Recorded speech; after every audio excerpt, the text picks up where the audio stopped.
clasificación O de opinión, apto para todo público. Por Radio Democracia y Democracia TV presentamos Focus, los ojos de la democracia, con Marlon Puertas. Bienvenidos.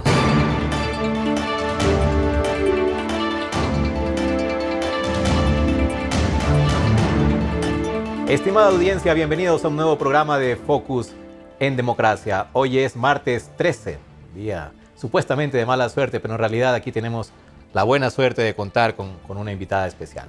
La doctora María Paula Romo, que es decana de la Facultad de Jurisprudencia de la Universidad Internacional del Ecuador y también una política con una, digamos, le voy a calificar yo, mediana trayectoria, porque ya fue asambleísta constituyente, participó también como candidata por ruptura de los 25 y ahora nos sorprendió con una noticia justamente ayer que salió de su afiliación al remozado partido Izquierda Democrática. Con María Paula queremos conversar de la situación política, de sus razones para integrarse a la Izquierda Democrática ahora y también del futuro, de la campaña política que se viene, del ambiente económico que sufre el país y de lo que se va a tener que hacer para poder salir de la crisis en la que estamos envueltos, aunque al gobierno no le guste mencionar la palabra. Así que María Paula, bienvenida, es un gusto tenerla con nosotros. Y yo quisiera empezar recordando algo que leí esta mañana, y es el origen de ruptura de los 25. Justo estaba viendo la casualidad de que fue en septiembre del 2004 que ustedes salieron a la luz pública con un evento que se desarrolló aquí en Quito en la Fundación Esquel. Y ahí estaba usted, ahí estaba Juan Sebastián Roldán, y había otros jóvenes que ya no están en el grupo que ustedes iniciaron, pero que se lanzaron a la luz con una palabra, con una pregunta que quiso romper tal vez, justamente relacionando con el nombre de su movimiento. ¿Quién jodió al país? Ustedes preguntaron, y disculpen por la palabra que suena fuerte, pero con esa pregunta ustedes se lanzaron para evaluar, para analizar los primeros 25 años de la democracia, contando desde el 78, luego de la dictadura, para analizar a todos los gobiernos de turno que se dieron paso. En ese momento, entonces, ustedes eran bastante críticos. Yo recuerdo, incluso hicieron documentales, unas entrevistas bastante buenas en lo audiovisual y en el contenido también, para responsabilizar de cierta forma a la situación en el 2004 ya del país, en lo democrático, en lo económico, en el desarrollo. Y ustedes responsabilizaron a todos, a políticos y a electores también. Los políticos por su mala gestión y los electores por elegir a quien eligen.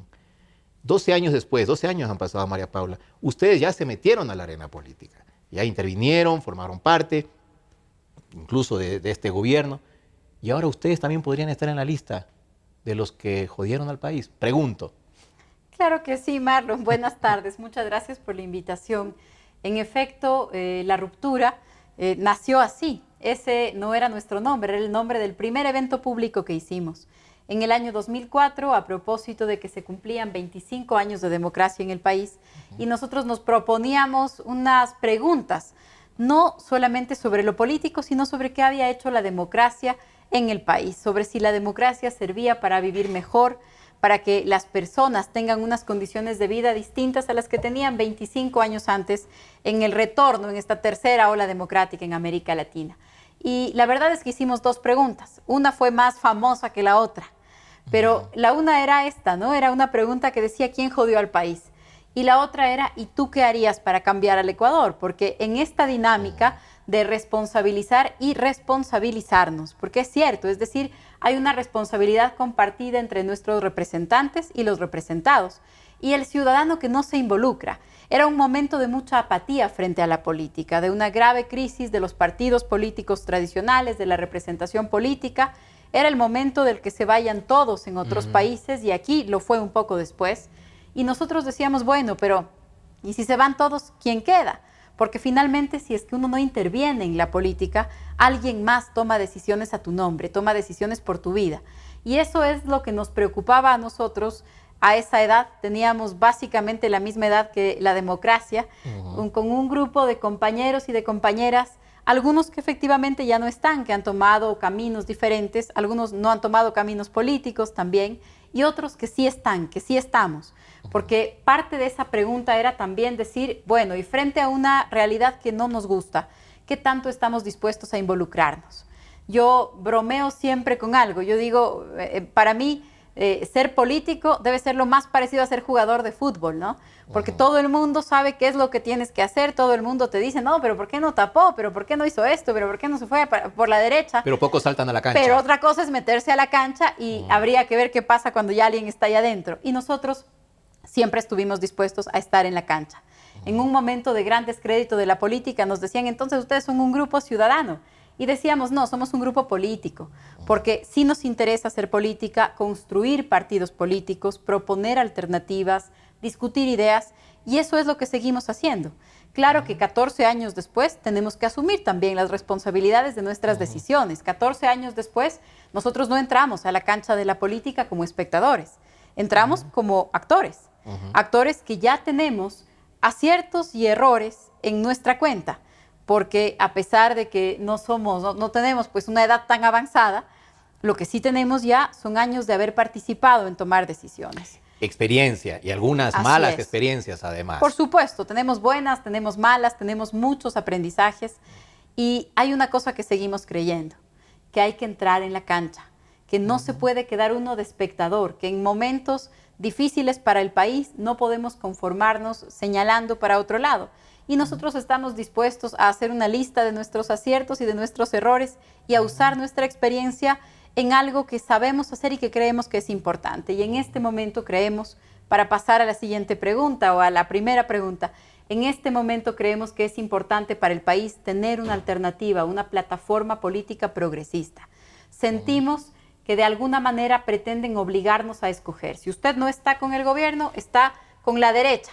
Pongámoslo así para decir esta es la calificación o esta es la discusión sobre los otros actores políticos que han saltado al ruedo a propósito de la contienda electoral, que es por un lado la unidad liderada por Jaime Nebot y por otro lado otra unidad liderada por el candidato Guillermo Lasso. Entonces, de alguna manera, el movimiento de gobierno pretende hacernos creer que esta es la división del mundo. El pasado, entonces, esos son los que están de este lado. El presente, entonces, ese es el movimiento país.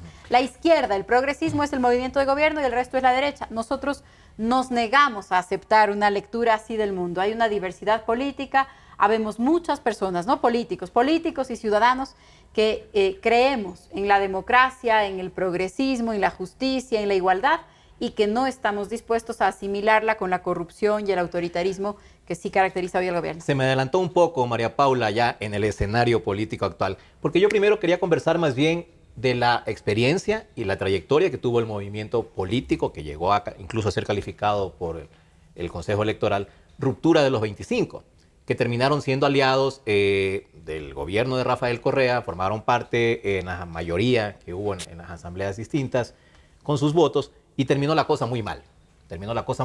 Cada uno cogió por su lado. Y ruptura también terminó desapareciendo, María Paula. Entonces, ¿cuál es el balance que usted hace de esa experiencia política que al principio se pensó muy fresca, en realidad con jóvenes, incluso en la campaña presidencial de Norman Ray fue novedosa la campaña, la manera de hacer política, para que finalmente haya terminado en nada, la ruptura de los 25 como partido político? Entonces, incluido el tema cooperación con el gobierno de Rafael Correa, hasta el desenlace, que fue la desaparición de ruptura, ¿cuál es el balance que hizo usted de este paso? Varias lecciones. Yo me propongo ponerlo en esos términos. Pensemos en qué hemos aprendido. Participamos del gobierno durante 4 de los 10 años que va a cumplir, así que hemos estado ya más tiempo fuera que dentro. Nos fuimos a propósito de la primera reforma de la Constitución.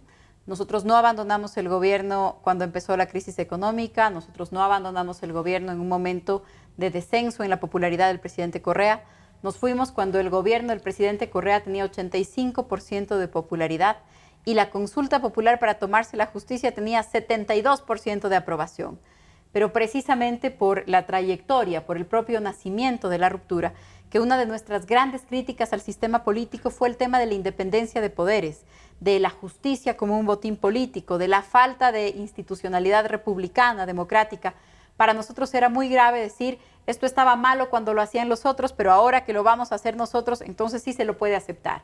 Cuando el gobierno del presidente Correa resolvió hacer eso en una consulta que incluía otros temas como el Consejo de Comunicación, temas que tenían que ver con la política criminal, entonces nosotros dijimos, hasta aquí han terminado nuestras coincidencias. En esos 4 años tuvimos coincidencias absolutas, no, porque eso no es posible en política, y si es que uno busca coincidir en el 100% de los puntos, pues tendríamos 14 millones de partidos políticos en el Ecuador, pero hasta ese momento nosotros sentimos que habían más coincidencias que diferencias. Habíamos pasado por momentos de tensión política, en algún momento el presidente dijo, tenemos unos infiltrados, tuvimos momentos de discusión en la Asamblea Constituyente a propósito de los derechos de las mujeres, de las minorías, de los temas ambientales, de la fiscalización a un superintendente.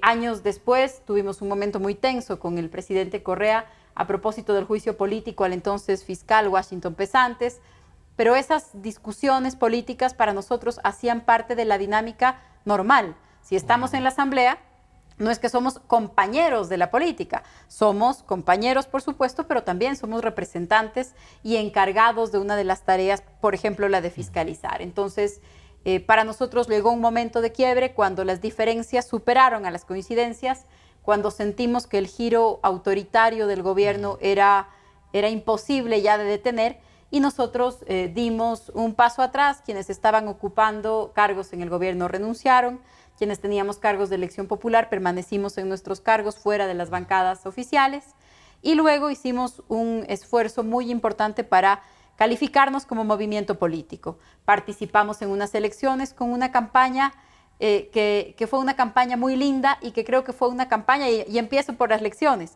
una campaña muy enfocada en los temas que nos preocupan, de los valores de la democracia, de los valores de la igualdad, de la justicia, pero que no pudimos concretar eso con las necesidades cotidianas de las personas, y además en un escenario de gran respaldo político para el gobierno. Faltó eso conexión con la gente, entonces, en esa campaña. Nos faltó conexión en el mensaje, creo yo, y tal vez esa es una de las lecciones aprendidas.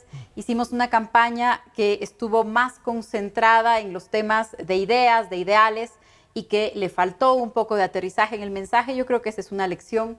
Pero también en este periodo tuvimos otras lecciones. La gestión del gobierno no es una gestión sencilla. Hay que trabajar para construir acuerdos. Una cosa es lo que tiene que ver el plan en las ideas, otra cosa tiene que ver con el comportamiento político. Con también, la ejecución. Sí, claro. Y otra cosa con la naturaleza humana. Yo creo que después de muchos años en política, ya algunos años en política, yo creo que no hay diseño institucional que no tenga que evaluarse también desde la naturaleza humana, ¿no? Desde cómo somos, desde nuestra cultura política. También aprendimos lecciones muy lindas. También aprendimos que hay gente que es capaz de dejar el poder. También aprendimos que nosotros mismos somos capaces de dejar el poder. Cuando nos separamos del gobierno del presidente Correa, muchas personas nos decían, ustedes están locos, son pésimos políticos, porque uno hace política para llegar al poder, y cuando llega ya no se va. Para nosotros eso era incomprensible, inconcebible. Nosotros decíamos, no, nosotros hacemos política para unos objetivos, y si no se van a cumplir, pues nos vamos. No es el poder por el poder.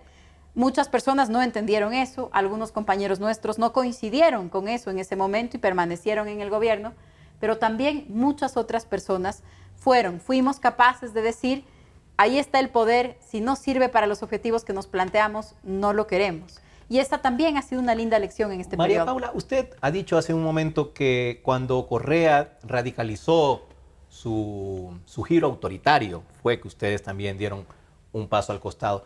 Pero hay hechos que demuestran que ese autoritarismo en Correa estuvo presente casi desde el inicio del gobierno. Y pongo solo un ejemplo, el famoso Congreso de los Manteles y la destitución de los diputados que fueron electos también en elecciones el año 2007, lo que fue también visto casi como un golpe a la democracia. ¿Ustedes ahí qué dijeron? Sí, nosotros tuvimos una larga discusión. En ese periodo no hacíamos todavía parte del gobierno. Habíamos apoyado la elección del presidente Rafael Correa porque nosotros conformamos un acuerdo país, esta confluencia de organizaciones, después de que el hoy presidente Correa, el entonces candidato Rafael Correa, perdió la primera vuelta con Álvaro Noboa. Para nosotros en ese momento fue una decisión respaldar la candidatura de Rafael Correa, aunque luego nosotros no entramos en el gobierno. apoyamos la idea de la Asamblea Constituyente y, a diferencia de la Constitución que hoy tenemos, la del 98 no tiene un mecanismo para convocar a una Asamblea Constituyente. En ese entonces, el presidente, ya presidente Correa, propone convocar a una consulta popular para que sea la ciudadanía la que decida si es que se debe o no convocar a una Asamblea Constituyente. Se realiza la convocatoria a la consulta popular y en esa convocatoria, realizada por el entonces Tribunal Supremo Electoral, en esa convocatoria el Congreso elegido, en el que el presidente Correa no tenía ningún diputado, había decidido participar en elecciones sin diputados.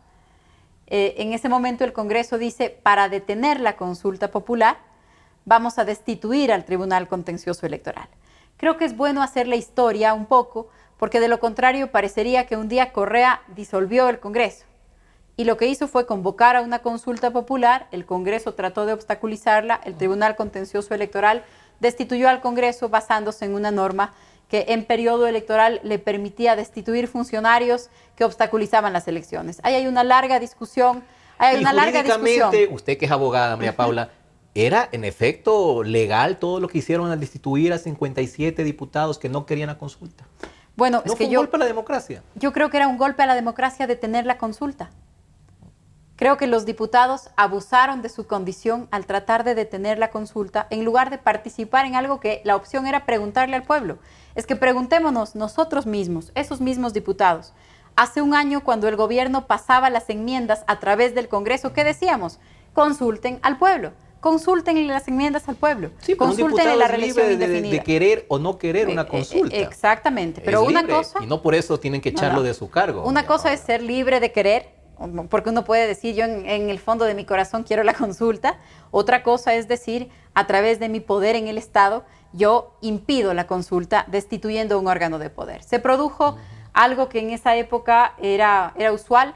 Hoy, como vamos de extremo a extremo, no logramos el punto medio, pero se produjo lo que en esta época había caracterizado casi una década de la democracia ecuatoriana, que era una pugna entre poderes, y esa pugna se resolvió con la resolución del contencioso electoral, con el respaldo del Ejecutivo, efectivamente. No fue un episodio feliz. Y con un Congreso dócil al gobierno. Así es. El Congreso de los manteles. Por eso le digo, o sea, vamos en efecto de un extremo a otro. Entonces, del Congreso opositor pasamos al Congreso dócil y alfombra del gobierno y de sus deseos. Y ahora pasamos al Congreso de sumisas y sumisos. Así es.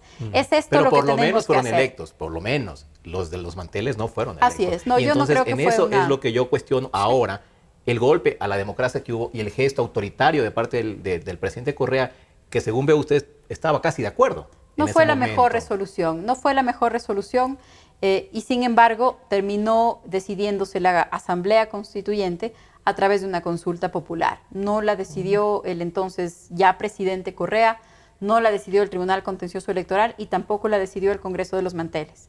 Fue a una consulta popular y la ciudadanía se pronunció a favor de una consulta popular. Cuando eso sucedió, nosotros participamos en la Asamblea Constituyente, en efecto. María Paula, ahora vamos a Montecristi. También se habla mucho de que fue en la Asamblea Constituyente en donde Rafael Correa adquirió todos los poderes que luego pondría en práctica. Que hasta entonces, obviamente con la Constitución del 98, todavía no había ese hiperpresidencialismo que gracias a ustedes, que fueron los asambleístas constituyentes, luego lo consiguió. Eso no es verdad. Y empezaron entonces todos los atropellos a las demás funciones del Estado. Eso no es verdad y me encantaría discutirlo desde el punto de vista de lo jurídico y de lo político. Primero, la Constitución, el presidencialismo, el hiperpresidencialismo. Este no es un invento de Montecristi. El presidencialismo es la única forma de gobierno que conoce el Ecuador. Y yo diría que la que predomina en América Latina. Tenemos unas formas muy personalistas, muy caudillistas de política. Lo que decía yo hace un minuto. Sí. No hay diseño institucional que no pueda, que no termine superado por la cultura política. Y yo creo que eso también fue lo que pasó. Entonces, nosotros hemos tenido siempre constituciones y sistemas políticos hiperpresidenciales. Además, en un juego político que es un juego suma cero. Todos los poderes están en el Ejecutivo y luego termina cooptando los otros poderes aun cuando no ganan las elecciones con él. Ha pasado en la relación con los gobiernos seccionales, ha pasado en la relación del Ejecutivo con el Congreso, ha pasado en periodos anteriores con la Administración de Justicia y eso era lo que queríamos corregir. ¿Se pudo corregir? No. Hay vicios que se han agravado. ¿Los permitió la Constitución de Montecristi? Tal vez algunos, pero no es cierto que esta Constitución, la Constitución que se votó en Montecristi, no permitía la reelección indefinida, no permitía la toma de la justicia, no hablaba del Consejo de Comunicación, no hablaba de los militares en las tareas de seguridad interna. Para hacer todo eso, Correa ha debido cambiar la Constitución 2 veces en 20 puntos distintos. Y cuando propuso la primera, nosotros nos fuimos del gobierno. Sí creó el quinto poder. Así es. El quinto poder que justamente lo cooptó el gobierno y desde ahí han derivado todos los nombramientos a su gusto. Así es, así es.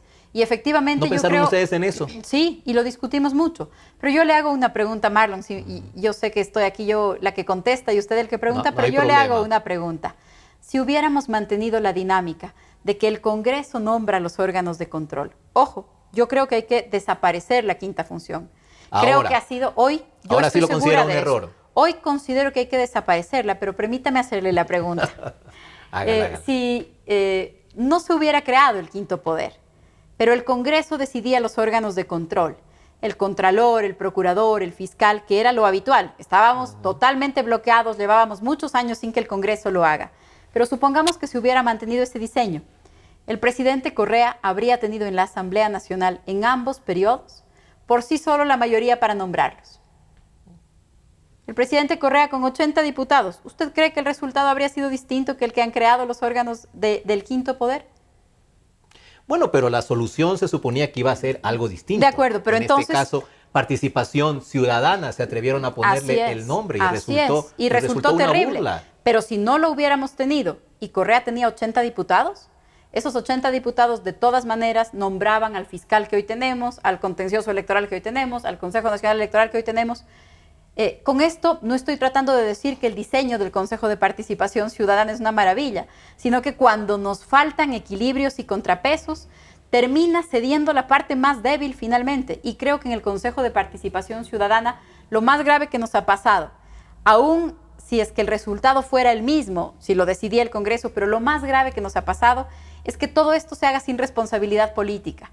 Porque por lo menos cuando el Congreso decide, alguien tiene que asumir la responsabilidad política de a quien nomina y no nos cuentan el cuento de los concursos. Porque yo creo que hay una gran cantidad de cosas ahí que no fueron puestas como trampas o como engaños, sino como expectativas de lo que se podía hacer.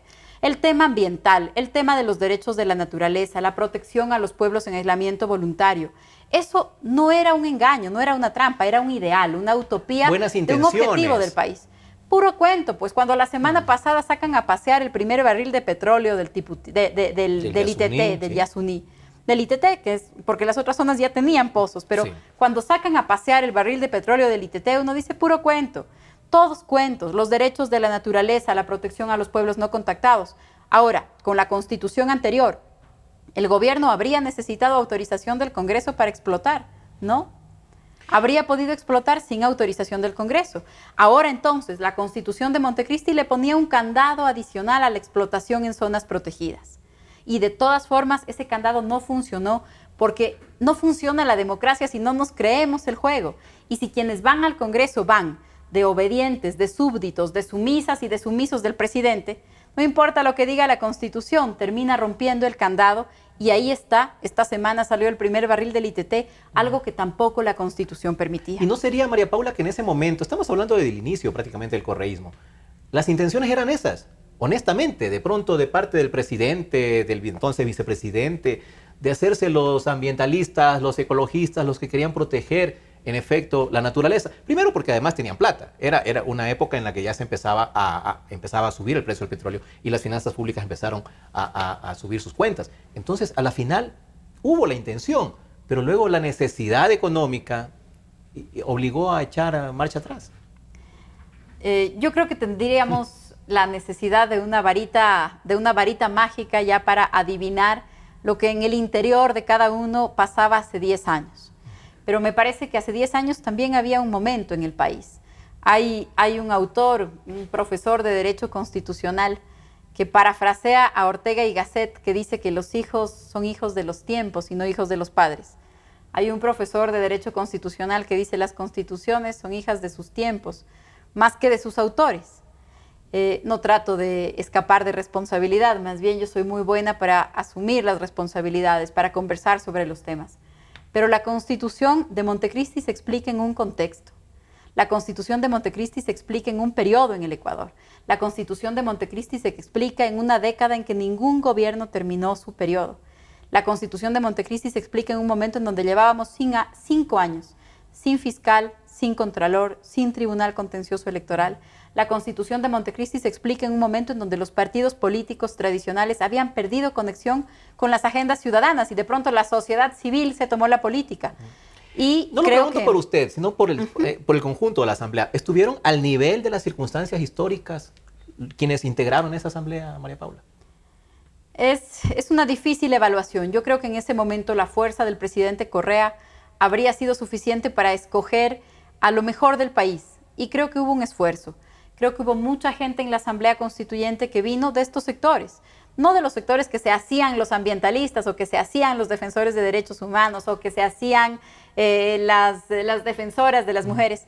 Creo que venía mucha gente de esa misma experiencia. Y también improvisados, María Paula. Sí, también. Y por si acaso, en todas las asambleas constituyentes y en todos los congresos, y por eso es que se necesitan partidos políticos, y por eso es que los electores también debemos asumir una responsabilidad sobre nuestros representantes, porque cuando alguien llega a un cargo de elección, ha pasado uno de los más complicados requisitos, que es obtener el favor de miles de personas y de miles de compatriotas suyos. La voluntad popular. Así es. Para cerrar este bloque de Montecristi y hacer un pequeño corte, María Paula, le quiero preguntar, usted, como María Paula Romo, como asambleísta constituyente que fue, ¿qué errores asume públicamente que cometió? Y le voy a plantear uno insidiosamente, tal vez. Los mandatos constituyentes, ¿no se les fue la mano, por ejemplo, en ese tipo de decisiones? Depende cuál mandato. Si usted me Fueron pregunta, algunos. por eso, si usted Pero me no pregunta, fue extralimitarse. pero si usted me pregunta sobre el tema de las universidades, por ejemplo. En el Ecuador había un tema muy complicado sobre las universidades que estafaban a las personas al ofrecerles un título universitario. Y era un tema que llevaba muchos años tratando de resolverse. Pero las universidades habían dado títulos a varios diputados y a una serie de jueces y de funcionarios públicos. Entonces, cada vez que se trataba de poner algún sistema de control, cada vez que se trataba de regular este tema, se ganaban una serie de recursos manipulando la justicia. Creo que fue una decisión muy complicada y creo que fue una decisión importante para el país. De nuevo, lo que a mí me pesa y que me hace preguntarme, no preguntarles a los otros, preguntarme si somos capaces de encontrar soluciones equilibradas, es que vamos de un extremo a otro. O sea, pasamos de el tema de las universidades, por ejemplo. Sí. Pasamos del cero control, a que aquí se puede hacer cualquier cosa, a que ahora controlamos hasta cada libro para cada clase, y no estoy exagerando, es parte del modelo de evaluación, es la pertinencia de la bibliografía por clase. Entonces, y las carreras que tiene que escoger el estudiante. Exacto, además. Entonces pasamos de no controlar nada a controlarlo todo. Tiene que haber algún punto intermedio. No puede ser que pasamos del abuso total, por ejemplo, de la flexibilidad laboral a una hiperrigidez que deja a la gente sin trabajo. Entonces, yo creo que eso es parte de lo que tenemos que preguntarnos. Eso en universidades, pero también emitieron un mandato en el que amnistiaron hasta un sentenciado por violación, María. Así es. Un mandato que era una amnistía general para 300 luchadores sociales, en donde no se amnistió sobre el caso de violación. Pero al salió señor libre. Villalta o Villalba, Sí. no recuerdo bien su apellido, efectivamente porque el mandato tenía los nombres, no los casos. En esa época se concedió una amnistía a 300 luchadores sociales, hoy, que eran el acumulado de toda la larga noche neoliberal, ¿no? Sí. El acumulado de todos los perseguidos por la justicia de la larga noche neoliberal eran 300 personas.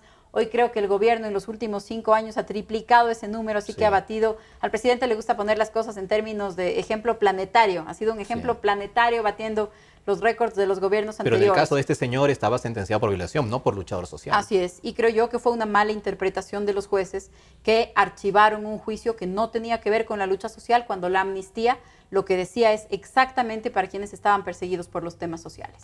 Yo creo que esa fue una equivocada utilización de la amnistía y que fue una manipulación en un caso concreto, que lamento mucho además, porque hay tan pocas sentencias en el país por violación. Es uno de los crímenes más impunes en nuestra sociedad. Así que es muy grave que los jueces lo hayan utilizado para liberar a alguien. usted ahora hubiera preferido no haberlo incluido al señor, tal vez. Es muy fácil hacer esos análisis hacia atrás, es muy fácil. Es como lo que decía hace un rato los jugadores de fútbol, ¿no? Sí. Es como cuando sale alguien a lincharle al jugador porque metió autogol. Seguro no quiso hacerlo, pero es muy fácil mirarlo desde lejos y decir, arrepiéntase. Con esta analogía con el fútbol que hace María Paula Romo, vamos a hacer una pausa y volvemos enseguida para el escenario actual, político, electoral que ya se nos viene encima. En un instante regresamos con Marlon Puertas en Focus por Democracia M y Democracia TV. Democracia. Sobre la emergencia de gas y energía que se está viviendo en la costa Caribe. Democracia. Rusia retoma críticas por retenidos en base naval de Estados Unidos.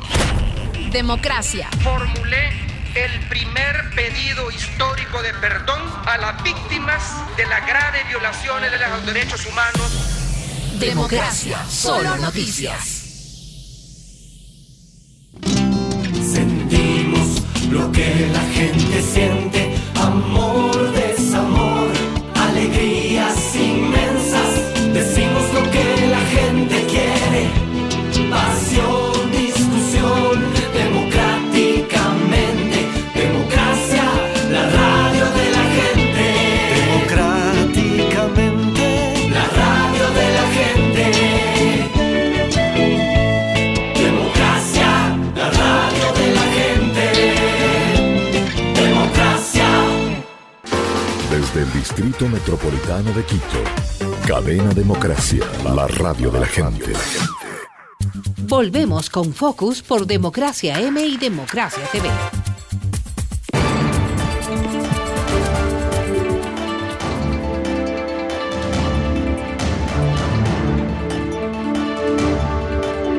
Estamos con María Paula Romo, flamante incorporación a las filas de la izquierda democrática. Ayer fue el acto de presentación, María Paula, y escuché unas palabras muy calurosas, muy amables de parte del general Paco Moncayo, quien tomó la iniciativa de darle la bienvenida a esta organización política que aparece remozada, pero en realidad cogió el mismo nombre del mismo partido que fundó el doctor Rodrigo Borja Ceballos, expresidente de la República, y que por cierto también aparece fugazmente en ciertas escenas actuales de la política, pero que sigue sin querer opinar.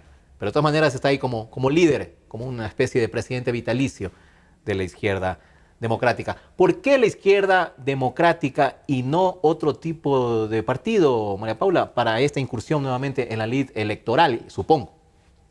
Bueno, en la militancia política, yo diría. En la militancia política, para nosotros esta es una decisión importante, reflexionada, de mucho compromiso. ¿Qué es lo que nosotros miramos en este momento? Hace un rato hablaba yo de las lecciones aprendidas en nuestro caminar, en nuestro trajinar político de los últimos 12, 14 años.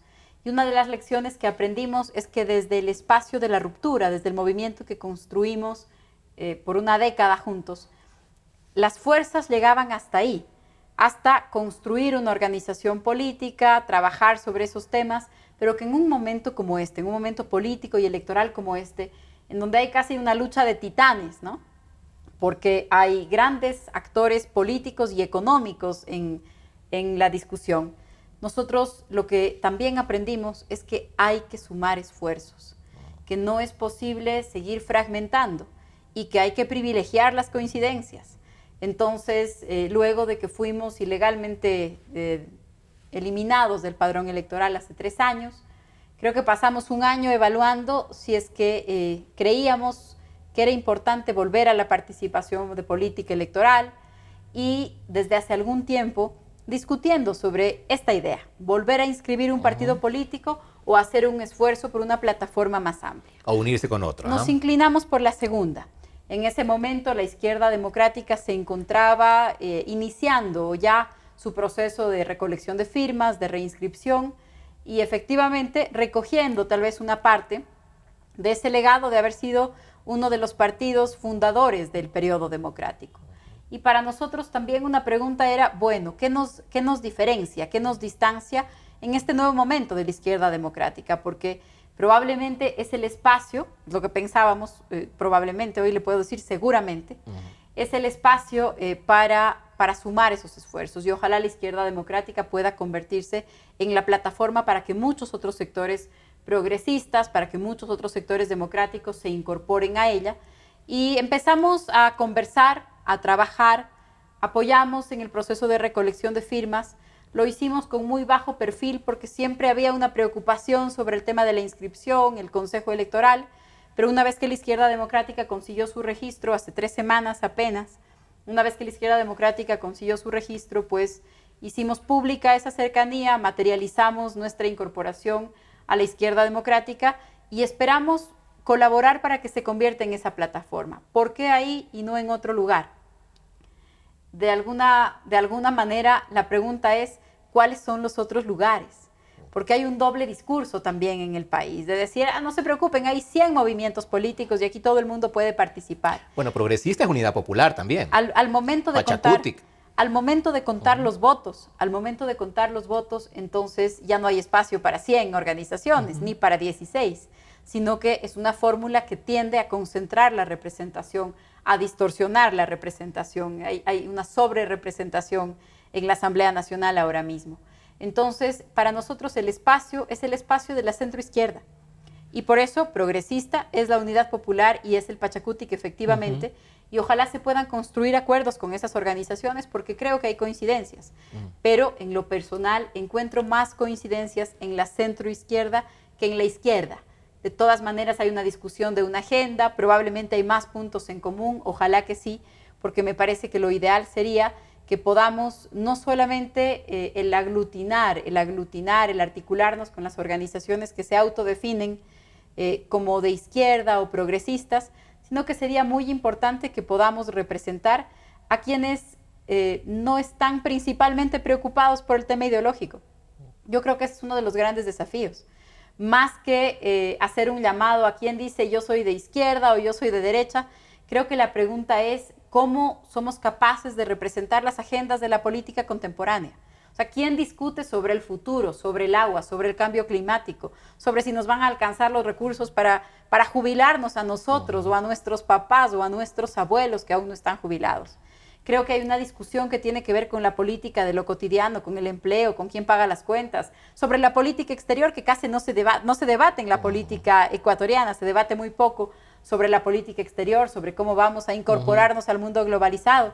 Hay cosas muy importantes que no necesariamente pasan por esta discusión ideológica y que yo espero que desde la ideología, que una cosa es estar en la política y otra cosa es desconocer el sistema de ideas, que es una ideología. Pero creo que desde ahí hay que plantear estas agendas y nosotros esperamos contribuir para eso y vemos en la izquierda democrática la voluntad y el espacio necesario y el espacio suficiente para que muchos otros sectores estén ahí. Varios políticos bajan un poco el perfil del tema ideológico y la discusión ideológica, pero yo le pongo aquí en la mesa un tema que yo sí considero que es ideológico y es un tema puesto además por el presidente Correa, la equidad. La equidad en la que él se ha propuesto, por ejemplo, reducirla, ha presentado proyectos de ley, dice él, para reducir la inequidad, proyectos como los de herencias y plusvalías. Entonces, en ese tipo de planteamientos, la derecha es clara y dice, no señor, lo mío, lo que yo me gané, me pertenece y es para mis hijos, para mi familia. No lo quiero compartir. Yo ya estoy pagando los impuestos, que además son demasiados impuestos. Pero la izquierda dice, no señores, los ricos tienen que compartir, los que tienen más tienen que ayudar a los que tienen menos. Y eso es una discusión ideológica de la que ahora los políticos se quieren lavar las manos. Y es una discusión que tiene que hacerse, creo, finalmente. Entonces, ahí viene el punto. Y que yo veo que la gente ahora habla de centro porque sencillamente es más cómodo ganar votos diciendo soy de centro. Exactamente. Y evitan estos temas incómodos, que yo quisiera saber cuál es su postura. Con mucho gusto. Yo creo que hoy no existen ya sectores de la derecha y si los hay me parece que son retardatarios, anacrónicos, que digan no hay que pagar impuestos. O sea, creo que eso es caricaturizar la postura extrema de la derecha. No hay que pagar impuestos. Me parece que afortunadamente no tenemos una derecha en el Ecuador que diga no hay que pagar impuestos. Pero sí dice no más impuestos. ¿No? Pero sí dice no más impuestos. Sí tenemos algunos recuerdos. Hubo un momento en la historia reciente del país en donde la decisión de un partido político fue quitemos el impuesto a la renta y pongamos no solo a la circulación de capitales, con un desenlace que conocemos. Entonces, Creo que sí pasamos por ese momento, no hace mucho tiempo, pero que hoy nadie dice no impuestos. Y tampoco creo que hoy la izquierda diga hay que confiscar la propiedad privada. Tal vez, exceptuando a Corea del Norte, no se me ocurre ningún otro gobierno al que esté en sus planteamientos el cuestionar la propiedad privada. Este es el momento del mundo en el que estamos. Yo sí puedo decirle cuál es mi opinión. Creo que al Ecuador hoy no le hacen falta más impuestos, pero que le hace falta seguridad en los impuestos, independientemente de la carga tributaria inclusive. Lo que no podemos hacer es aprobar 2 reformas cada año. Tenemos 14, 16 reformas tributarias en 9 años. No hay posibilidad de que nadie prospere con ese cambio de reglas. No es posible. Podemos volver a la metáfora del fútbol, pero si a uno no le dicen para qué arco tiene que meter el gol, por buen jugador que sea, no va a ganar el partido. Entonces, si tenemos 16 reformas tributarias en 9 años, no es posible. ¿A qué ponerle impuestos? Yo sí creo que hay que tener impuesto a la renta y creo que en el Ecuador ya pagamos impuestos suficientes. Sería muy importante discutir si estamos en capacidad de ampliar cuál es el universo de quienes pagamos impuestos, porque el tema también es que a quien está en un rol de pagos, es decir, a quien está en la formalidad, es más fácil cobrarle impuestos. Si usted recibe un salario, pues simplemente en su rol de pagos se le cobra el impuesto. Si yo facturo un servicio, entonces pago un impuesto, pero hay una gran cantidad de sectores en la informalidad. No me refiero a los pequeños, ¿no? Me refiero a sectores con un gran movimiento económico en la informalidad, y creo que ahí hay una discusión. Creo que hay una discusión sobre la seguridad tributaria. Creo que la discusión sobre el impuesto a las herencias y la plusvalía, en los términos en que los planteó el presidente Correa, es una discusión confiscatoria. Hay decisiones de cortes que dicen... ¿Usted lo plantearía de otra forma? ¿Un proyecto similar, así de herencias? Ya se paga impuesto a la herencia. Ya se paga en el Ecuador impuesto a la herencia y se ha pagado siempre. ¿Y usted lo dejaría así entonces? Bueno, sí, yo lo dejaría así. En el Ecuador ya se paga impuesto a las herencias, siempre se ha pagado. Hay que discutir la base impositiva, porque la base impositiva no me parece que haga sentido pagarle impuestos o cobrarle impuestos a quien tiene una pequeña cantidad en la herencia, porque por supuesto todas las familias lo que intentan es tener un patrimonio que entregarles a sus hijos como una señal de seguridad para la vida. Entonces, creo que eso es una parte de la discusión. Yo no creo que nos hace falta ningún incremento de impuesto a las herencias. Creo que cualquier impuesto, en el 40, en el 45, en el 50, en el 77%, como lo llegó a plantear el gobierno, es confiscatorio. Y si sumamos los impuestos, más las salvaguardias, más lo que estamos logrando hacer, lo que hemos logrado hacer, es tener un país carísimo, mucho más caro que en el resto de la región, carísimo para los ecuatorianos, carísimo para los extranjeros, lo que hace imposible el turismo. Entonces nos gastamos millones de dólares en campañas de turistas, pero ningún turista puede venir con esos precios. Creo que hay que integrar un poco la discusión, y me parece que hoy ni tenemos la derecha de no pagar impuestos, ni tenemos la izquierda de cobrar el 100%, pero hay que discutir, por supuesto, y en esa línea yo creo que debemos pagar impuestos y que los impuestos deben ser progresivos, no proporcionales, y esa es una discusión ideológica. Y respecto a otros temas en los que se ha metido el actual gobierno, también hablando a nombre de la equidad, se ha metido en una bronca enorme con las Fuerzas Armadas porque dice que las altas cúpulas militares tienen excesos de privilegios. Y las reformas que propone últimamente el gobierno van justamente para equilibrar esas deformaciones entre tropa y oficiales. Porque además, dice el presidente Correa, no puede pues un general tener una jubilación de más de $5,000, mientras uno de bajo rango tiene una jubilación de $1,000. Entonces, y mire, un problema político fuerte en el que está ahora enfrascado con las Fuerzas Armadas, a la que se suman otras pugnas, pero específicamente en ese de inequidad, que es el motivo supuestamente de las reformas. ¿Qué piensan ustedes? ¿En efecto las Fuerzas Armadas son privilegiadas? ¿Hay que restarle algo de esos privilegios? Voy a responder en términos personales. Porque usted me dice qué piensan ustedes. Bueno, y usted. Habiéndome afiliado el día de ayer, no me siento en capacidad de hablar a nombre de la izquierda democrática todavía. Espero hacerlo pronto. Pero voy a responder en términos personales. Yo creo que ahí hay 2 cosas que están detrás. Por un lado, hay un discurso demagógico, porque decir está cobrando demasiada jubilación, entonces relacionémoslo con cuánto hemos aportado. Y digo hemos porque esa misma discusión es la que en la Asamblea se está poniendo para todas las jubilaciones. porque se pretende, y no es el primer momento de este debate, se pretende poner un techo a las jubilaciones. Esa es la intención. Entonces, si se va a poner un techo a las jubilaciones, yo supongo que se va a poner un techo a los aportes. No puedo aportar sobre 5,000 y que me jubilen sobre 2,000.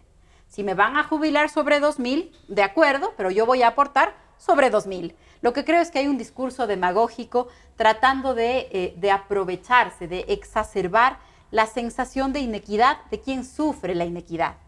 Pero me parece que hay que sincerar esa discusión y que ahí el presidente está haciendo demagogia. En el caso de los militares, pero en el caso de todos los aportantes, en el caso de todos los afiliados a la Seguridad Social. Si se pretende poner un techo a la jubilación, entonces vamos a poner un techo a los aportes. Me parece que es lo mínimo que los afiliados deberíamos decir si tuviéramos un representante, ¿no? Pero el representante del Instituto Ecuatoriano de Seguridad Social trabaja para el presidente, no para los afiliados, lamentablemente.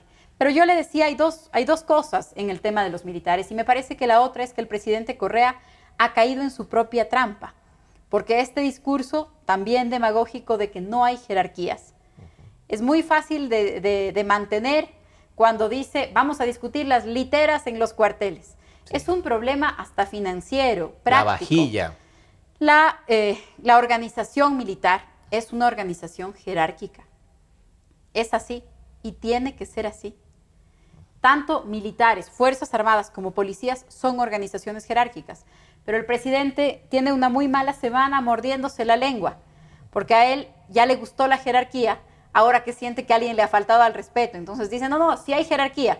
Y en la cúspide de la pirámide de la superjerarquía estoy yo. Y creo que el presidente está de alguna manera presa de su propia trampa. Si el presidente hubiera reconocido la jerarquía, no les habría mandado correos electrónicos directos a sus cuentas personales, a los señores oficiales y de tropa en las Fuerzas Armadas. Eso no es posible. Cuando hay jerarquía, hay un mando para transmitir los mensajes, hay un mando para tener las discusiones, y cuando alguien le contesta un correo electrónico, entonces hay una gran discusión nacional. Y puestos estos dos temas, que espero respondan a su pregunta, pero puestos estos dos temas, yo creo que hay algo más grave todavía, y es que tenemos una necesidad urgente de enfocarnos en lo importante. Porque estos son los distractores. Nos encanta hablar de la litera, de la vajilla, de si van a dormir en un solo dormitorio o en un canchón. Del mail que le dio retweet, no le dio retweet. Si puso en el Facebook. Estas son las discusiones que nos encantan y que nos distraen de lo importante. La discusión vital hoy en el país sobre las Fuerzas Armadas y la relación entre el poder civil y la relación militar tiene que ver con nuestros vecinos. Colombia acaba de firmar la paz después de un conflicto que ha desangrado al continente. Esa firma de la paz en Colombia, que yo celebro, que admiro su voluntad de paz, de reconciliación, tiene unas repercusiones concretas para el Ecuador. Supongo en que nuestras buenas fronteras. O malas. Tiene de todo, pero nosotros somos el destino de refugio más importante de Colombia, por ejemplo. Tenemos una vecindad, tenemos una frontera caliente, y lo que esperamos que sea la entrega de las armas, el paso a la vida civil, también puede significar que algunos sectores mantengan las armas y conformen bandas criminales. Esta es una discusión en cualquier zona de desarme en el mundo. ¿Cómo vamos a manejar la seguridad? ¿Cómo vamos a manejar la frontera? No, porque estamos hablando del Facebook, de los señores militares. En lugar de estar hablando de la seguridad, de la frontera, del refugio, de cómo vamos a manejar ahora el tema de las fumigaciones, en lugar de estar hablando de la cooperación bilateral en estos casos por la gran cantidad de refugiados en el Ecuador, en lugar de estar hablando de eso, estamos hablando de los posts en el Facebook. Entonces creo que ahí fallamos todos en la necesidad de enfocarnos en lo importante. Y hoy para mí la gran discusión para las Fuerzas Armadas en el Ecuador pasa sobre cómo redefinir su papel en esta vecindad con un país que empieza un proceso de reconciliación tan importante. Y también nos olvidamos del tema económico, María Paula, que en la que estamos metidos en un hoyo, digo yo, y en la que apenas sacamos la cabeza para respirar un poco gracias a más deuda. ¿Cómo se va a definir, a resolver esta situación en un futuro gobierno que va a recibir de herencia un país quebrado, María Paula? Bueno, me parece que lo primero va a depender de quién gane las elecciones. El escenario es igual para quien gane. El problema está ahí. Se me ocurre que si gana las elecciones el movimiento de gobierno, le va a quedar muy difícil el sincerar lo que está pasando. Y vamos a seguir en esta dinámica de seguirnos endeudando, ¿no? Si es que lo que vamos es a una metáfora, a asimilarlo con la economía de la familia, Entonces, hemos pasado del momento de pagar todo con la tarjeta a dejar de pagar la cuota de la tarjeta. Ya en este punto estamos pidiéndole al chulco. Es ahí en donde estamos.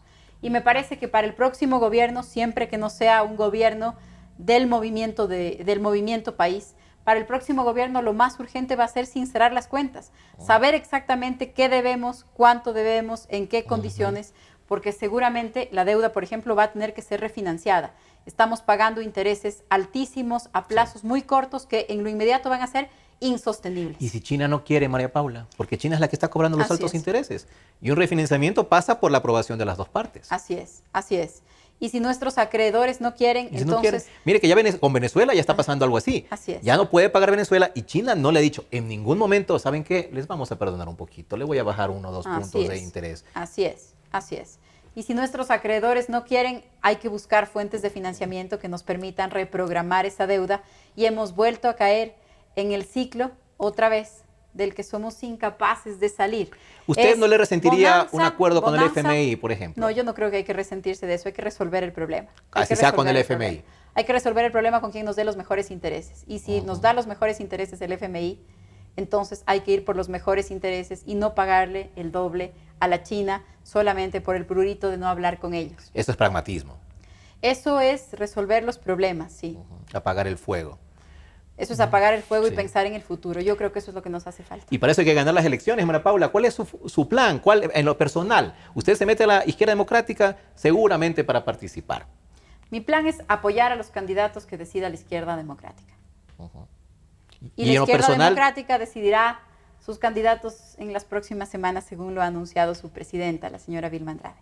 ¿Usted si quiere participar en las elecciones como candidata a algo? No sé todavía. Yo voy a apoyar los candidatos que decida la izquierda democrática. Es que eso es lo que implica la militancia política, es no tener planes personales, sino planes colectivos. Sí, pero también es tener el deseo personal de hacerlo, porque uno así, si usted no quiere y venir y le proponen, puchica, pero yo no quería, va a estar de mala gana ahí. No, yo no tengo vocación de mártir, entonces las cosas de las que yo no estoy convencida, pues son cosas que no hago.